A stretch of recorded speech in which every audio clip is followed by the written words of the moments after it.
സദ്യയിലെ വിഭവങ്ങളാണ് നമ്മളിപ്പോൾ ട്രൈ ചെയ്തുകൊണ്ടിരിക്കുന്നത്. ഇന്ന് നമ്മൾ ചെയ്യാൻ പോകുന്നത് വളരെ സിമ്പിൾ ആയിട്ട് ചെയ്യുന്ന ഒരു തോരനാണ്. It's me Simiya. എല്ലാവർക്കും വീഡിയോയിലേക്ക് സ്വാഗതം. നമുക്ക് വീഡിയോയിലോട്ട് പോകാം.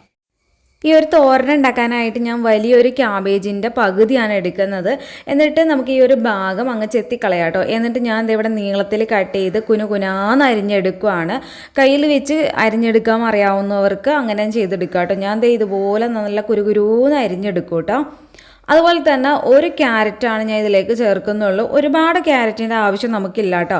ഒന്നോ അതിൽ കുറവോ നമുക്ക് ക്യാരറ്റിൻ്റെ ആവശ്യമുള്ളൂ. അതും ആ സെയിം കനത്തിൽ തന്നെ നമുക്ക് കുനുകുനാന്ന് അരിഞ്ഞെടുക്കേണ്ടതാണ്. ഈ തോരന് ആവശ്യമായിട്ടുള്ള എല്ലാ ഇൻഗ്രീഡിയൻസും ഞാൻ റെഡിയാക്കി വെച്ചിട്ടുണ്ട്. കടുക്, ഉഴുന്ന്, വറ്റൽമുളക്, കറിവേപ്പില, ക്യാരറ്റ്, ക്യാബേജ്, തേങ്ങ, ചെറിയുള്ളി, സവാള, പച്ചമുളക്, വെളിച്ചെണ്ണ. ഇത്രയാണ് നമുക്ക് ആവശ്യമായിട്ടുള്ളത്. ഇതുണ്ടെങ്കിൽ പെട്ടെന്ന് നമുക്ക് തോരൻ റെഡിയാക്കി എടുക്കാം. ഇതിലേക്ക് വെളിച്ചെണ്ണ തന്നെ എടുക്കണം കേട്ടോ. അപ്പോൾ ഒരു 3 ടേബിൾ സ്പൂണോളം വെളിച്ചെണ്ണ ചേർത്ത് കൊടുത്തിട്ടുണ്ട്. 2 സ്പൂൺ കടുക് ഇട്ടിട്ടുണ്ട്. കടുക് പൊട്ടി കഴിയുമ്പോൾ 1.5 സ്പൂണോളം ഉഴുന്ന് ചേർത്തൊന്ന് നന്നായിട്ടൊന്ന് കളർ മാറുന്നവരെ മൂപ്പിച്ചെടുക്കാം. അതിനുശേഷം ചെറിയുള്ളി അരിഞ്ഞ് വെച്ചിട്ടുള്ളത് ഒരു 10 എണ്ണം ഉണ്ട്, അത് ചേർത്ത് കൊടുക്കാം.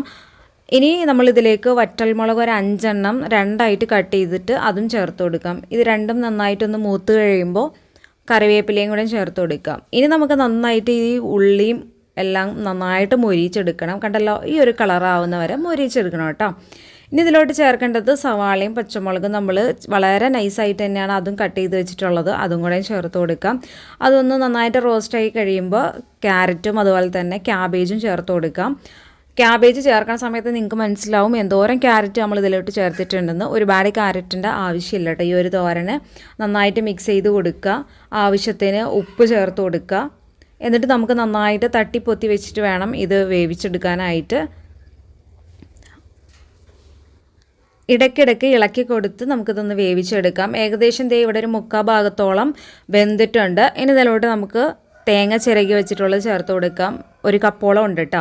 ഇനി ഇതും കൂടെ നന്നായിട്ട് മിക്സ് ചെയ്ത് കൊടുക്കുക. പഴയതുപോലെ തന്നെ തട്ടിപ്പൊത്തി വെച്ച് ഇടയ്ക്കിടയ്ക്ക് ഇളക്കി കൊടുത്ത് നമുക്കിത് ഫുള്ള് വേവിച്ചെടുക്കാം. അപ്പോൾ ഇതൊക്കെ പെട്ടെന്ന് തന്നെ ആവും കേട്ടോ. പ്രത്യേകിച്ച് നമ്മൾ ഉരുളിയിലൊക്കെ ചെയ്യുമ്പോൾ പെട്ടെന്ന് തന്നെ ഇത് കുക്കാവും. ഏറ്റവും അവസാനമായിട്ട് നമുക്ക് 1/2 സ്പൂൺ ജീരകം പൊടിച്ചതും 1/2 സ്പൂൺ കുരുമുളക് പൊടിയും കൂടെ ചേർത്ത് കൊടുക്കാം. എന്നിട്ട് നന്നായിട്ട് മിക്സ് ചെയ്ത് കൊടുക്കാം കേട്ടോ. അപ്പോൾ ആ ഒരു തേങ്ങയും അതുപോലെ തന്നെ ക്യാബേജും ക്യാരറ്റും ഒക്കെ നന്നായിട്ട് കുക്കായതിന് ശേഷം നമുക്കത് സെർവ് ചെയ്യാം. അപ്പോൾ വളരെ ഈസി ആയിട്ടുള്ള സദ്യക്ക് നമ്മൾ തയ്യാറാക്കുന്ന ഒരു തോരനാണ് ഞാൻ ഇന്ന് നിങ്ങളെ പരിചയപ്പെടുത്തിയിട്ടുള്ളത്.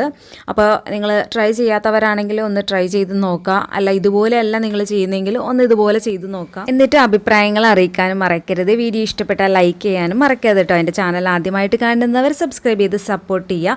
ഇതുപോലുള്ള ഓണർ റെസിപ്പീസൊക്കെ ആയിട്ട് നമുക്ക് വീണ്ടും കാണാം. അതുപോലെ okay, bye, thank you, tata, bye, see U.